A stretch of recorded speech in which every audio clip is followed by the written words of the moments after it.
నా సాక్ష్యం ఏంటంటే మొన్న బాగా నడుము బాగా నొప్పులేసినాయి.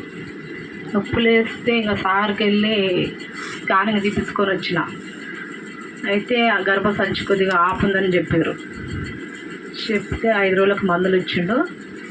అది వాడినా కూడా తక్కువ కాకుంటే మళ్ళా ఏడ్చుకుంటూ ప్రార్థన చేసింది. అందరేమో ఆ గర్భసంచి మంచిది కదమ్మా, ఆపరేషన్ చేయించుకోవాలి అది అని చెప్తారు.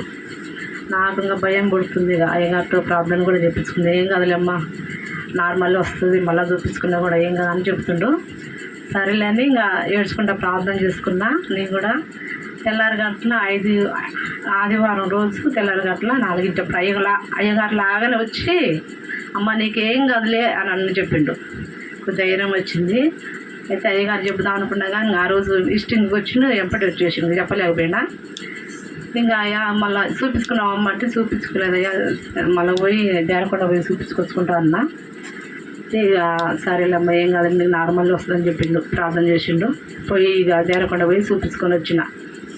అయితే మొత్తం నార్మల్ వచ్చేసింది. ఇక నీకేం లేదమ్మా బాగానే ఉండవు అని చెప్పిండుగా. అన్నాడు నొప్పులకి ఇక టాబ్లెట్లు ఇచ్చిండుగా. చిన్న సాక్ష్యం